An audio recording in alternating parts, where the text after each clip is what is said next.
Hello, welcome back to my channel. और आज हम डिस्कस करेंगे 25 MCQs। I was born in the city of Bombay, ये opening lines है मिडनाइट चिल्ड्रन का। इस बुक को लिखा है सलमान रश्दी ने। ये टाइटल उन बच्चों को रेफर करता है जो बच्चे मिडनाइट ऑफ 15 अगस्त को पैदा हुए थे और उनमें मैजिकल एबिलिटीज भी होती है। ये नॉवेल है मैजिकल रियलिज्म का। कैच 22 ये नॉवेल लिखा है जोसेफ हेलर ने। और इसमें ये वर्ल्ड वॉर टू के अगेंस्ट सेट है और इसमें उन्होंने वर्ल्ड वॉर टू को सेटाराइज किया है। उन्होंने ये बोला है कि वॉर कैसे फ्यूटाइल है, क्योंकि इस पूरे नॉवेल में सारी चीज़ें सर्कुलर होती रहती है। तो नॉन लीनियर नैरेटिव है, मतलब ऐसे नहीं कि पहले एक चीज़ हुई, उसके बाद दूसरी चीज़ हुई, फिर तीसरी चीज़ हुई, ऐसे नहीं हो रहा। इसमें पहले एक चीज़ होगी, फिर उसके बाद चौथी चीज़ होगी, फिर शायद तीसरी चीज़ हो, फिर दूसरी चीज़ हो, फिर वो फिफ्थ चीज पे चला जाए, फिर से फर्स्ट पे आ जाए। तो ऐसे पूरा सर्कुलर नैरेटिव घूमता रहता है। तो इससे वो फ्यूटिलिटी, एब्सर्डिटी, वो सब आ जाता है। और इसका जो नैरेटिव टेक्निक है that is third person omniscient, मतलब एक थर्ड पर्सन उसको नरेट कर रहा है। हर एक कैरेक्टर को दे देम उनके नाम से रेफरेंस किया जाता है और वो जो नरेटर है उसको सब कुछ पता है कि हर एक कैरेक्टर के साथ क्या क्या चल रहा है। Study of poetry is metre, rhyme, rhythm, intonation and form. इसको बोलते हैं प्रोसोडी। रिटोरिक एंड प्रोसोडी करके एक पूरा यूनिट है नेट के सिलेबस में। I know why KZ birds सिंग, ये ऑटोबायोग्राफी है माया एंजलो का।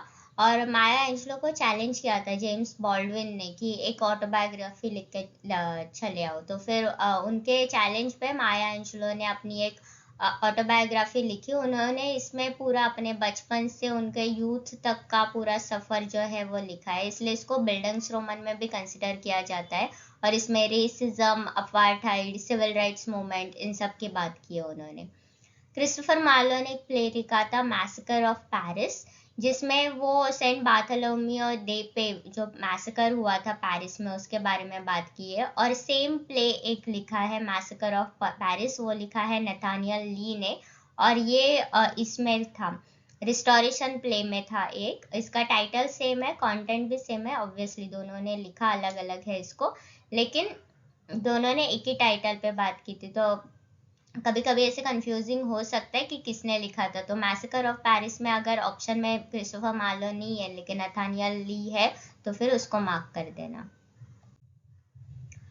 रैल्फ रॉयस्टर डॉयस्टर, ये लिखा था निकोलस उडाल ने। और ये फर्स्ट इंग्लिश कॉमेडी इसको कंसिडर किया जाता है। और इस कॉमेडी का जो मॉडल है वो है लैटिन, मतलब लैटिन प्ले राइट जैसे कॉमेडी लिखते थे वैसे निकोलस उडाल ने ये लिखा है, रैल्फ रॉयस्टर डॉयस्टर। फेयरवेल टू आर्म्स, ये एक अर्नेस्ट हेमिंगवे का नॉवेल है। और इस नॉवेल में उन्होंने जो उनके एम्बुलेंस ड्राइवर थे वो वर्ल्ड वॉर टू के टाइम पे, उस टाइम पे जो उनके एक्सपीरियंस थे उसके बारे में उन्होंने लिखा। और इसमें तभी हेमिंगवे तभी इटली में एज एम्बुलेंस ड्राइवर का काम करते, तो काफ़ी जो सीनरी है, जो भी चीज़ें हुई है इवेंट्स नॉवेल में, वो कहीं ना कहीं वो इटालियन एक्सपीरियंस के साथ ज़्यादा से मैच करते हैं। और इस नॉवल का ये जो टाइटल है फेयरवेल टू आर्म्स, इसको लिया गया है जॉर्ज पील के पोयम से। उस पोयम का टाइटल भी। डैशल हैमनेट ने ये बुक लिखा था मॉल्टिस फिक्शन, और ये एक डिटेक्टिव नॉवल है। Holes in the sky is a poetry collection by Louis MacNeice. और इसमें उन्होंने थीम्स को एक्सप्लोर किया है जैसे लॉस, ग्रीफ और स्ट्रगल। और ये वर्ल्ड वॉर टू के बाद में उन्होंने लिखा था, या फिर आप बोल सकते हो पूरा वॉर एक्सपीरियंस से ये पोएट्री का कलेक्शन है कि जिसमें वॉर के में जो लॉस होता है, अपने अपने दूर चले जाते हैं, इधर फिजिकली चले जाते हैं या फिर उनकी डेथ हो जाती है या फिर काफ़ी प्रॉपर्टी लॉस वगैरह होता है, तो वो सब उन्होंने लिखा है।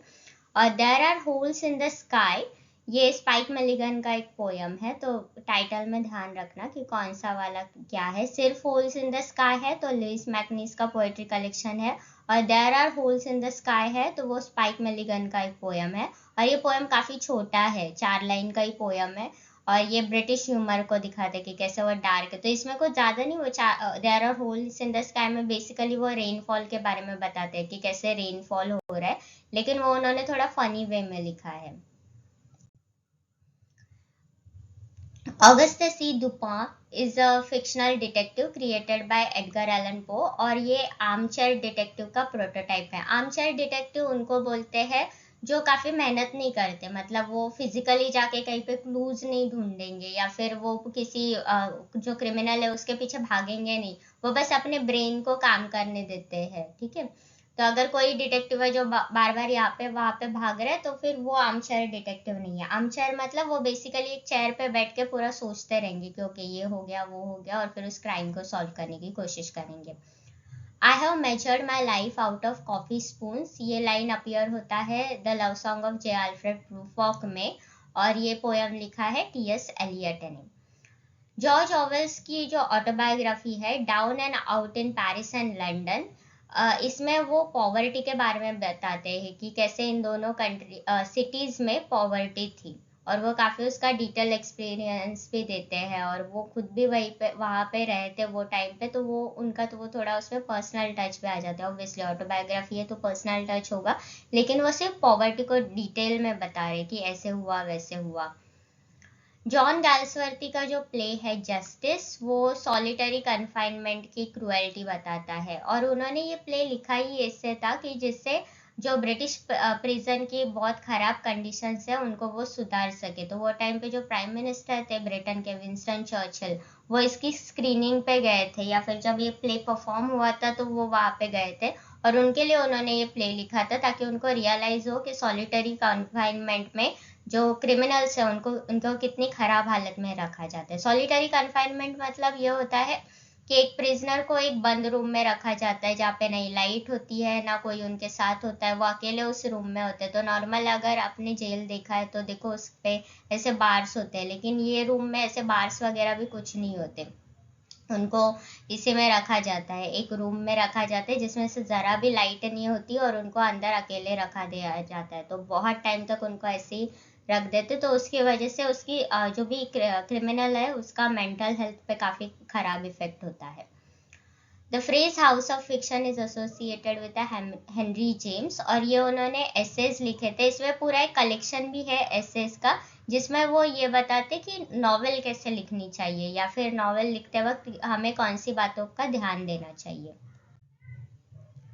यूलिसिस नॉवेल है वो लिखा है जेम्स जॉयस ने, और ये ओडिसी जो है वो ग्रीक लेजेंड उसके बारे में उन्होंने लिखा है मॉडर्न रिटेलिंग में। इसमें भी वो यूलिसिस में यही होता है, लियोपोल्ड ब्लूम जो है वो काम पे जाता है, और पूरा दिन उनका वो 12 आवर्स के पीरियड में ही है, लेकिन वो बहुत बड़ा नॉवेल है और जिसमें वो काफी सोचते रहते, तो वो स्ट्रीम ऑफ कॉन्शियसनेस में है।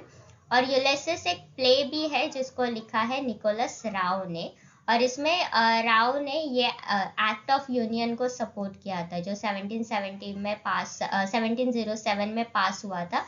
इस एक्ट के अंदर ये डिसाइड हुआ था कि इंग्लैंड और स्कॉटलैंड को एक ही मोनार्कियल रूल के अंदर आना चाहिए। तो पहले इंग्लैंड एंड स्कॉटलैंड का भी काफी वॉर्स चलते रहते थे, लेकिन ये जो रूल पास हुआ, एक्ट पास हुआ, जिसमें ये बोला गया कि इन दोनों को एक ही रूल के अंदर लेके आएंगे, और निकोलस राव ने यूलिसिस प्ले में इसको सपोर्ट किया था।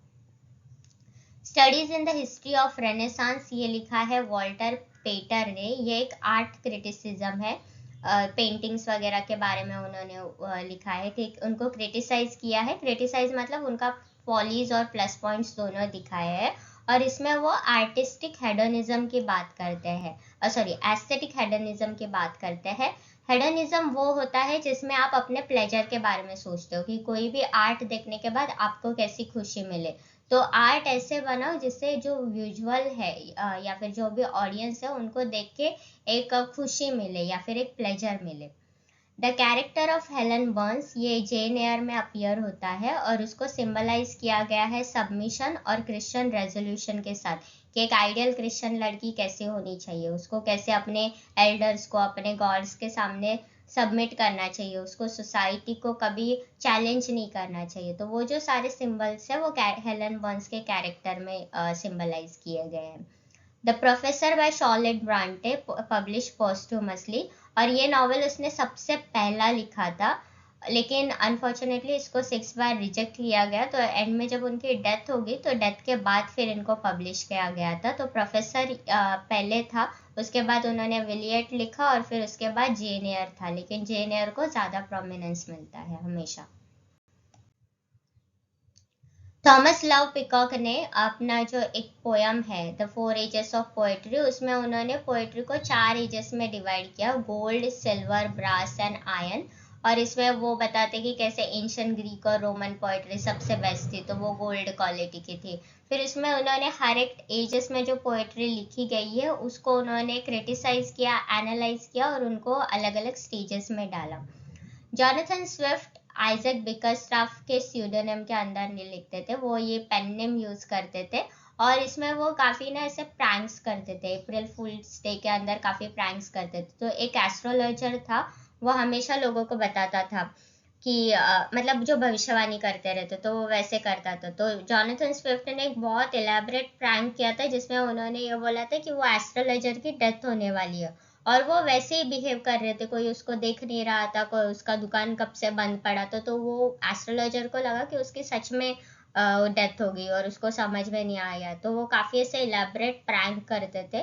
और वो जब भी ऐसे कुछ उनको मिस्चीवियस ऐसे कुछ लिखना होता था, वो हमेशा आइजैक बिकरस्टॉफ नाम से लिखते थे। अलेक्जेंडर पोप ने फ्रांसिस बेकन को बोला था कि he is the wisest, brightest, meanest of the mankind, और ये उन्होंने बोला था एसेज ऑन मैन में। Helen Huntingdon appears in the tenant of Wildfell Hall, ये लिखा है एन ब्रॉन्टे ने लिखा था। और इसमें एक सीन है जिसमें हेलन अपने हस्बैंड के मुंह पे ऐसा दरवाजा मारती है। तो एक क्रिटिक ने इसको बोला था कि ये जो उसने वो दरवाजा मारा अपने हस्बैंड के मुंह पे, लेकिन इसकी जो आवाज है वो पूरे विक्टोरियन इंग्लैंड में सुनाई दी। तो इसका बेसिकली मतलब ये है कि तभी विमेन अपनी आवाज स्ट्रॉन्ग कर रही थी उनके अगेंस्ट जो इनजस्टिसेस हो रहे थे। और ये टाइम पे आप देखो कि सफ्रागेट वगैरह चालू थी, विमेन वोटिंग राइट्स मांग रही थी, तो ये उसी से एसोसिएट किया जाता है। लॉर्ड बायरन ने ऑटवा राइमा जो एक स्टांजा पैटर्न है उसको डॉन जुआन लिखते वक्त उन्होंने उसको थोड़ा मॉडिफाई किया था। तो ऑटवा राइमा का ऑटवा इज 8, तो वो 8 लाइन का स्टांजा होता था, तो लॉर्ड बायरन ने उसको 10 लाइन का स्टांजा बना दिया व्हाइल राइटिंग डॉन जुआन। Okay, so that was it for this video. I hope आपके 25 क्वेश्चंस क्लियर हो गए होंगे और उससे ज़्यादा भी आपको थोड़ा नॉलेज मिला होगा। अगर आपको वीडियो पसंद आए तो प्लीज़ इसको लाइक करना, कमेंट करना, चैनल को सब्सक्राइब करना और हो सके तो अपने फ्रेंड्स और फैमिली के साथ भी इसको शेयर करना। Thank you.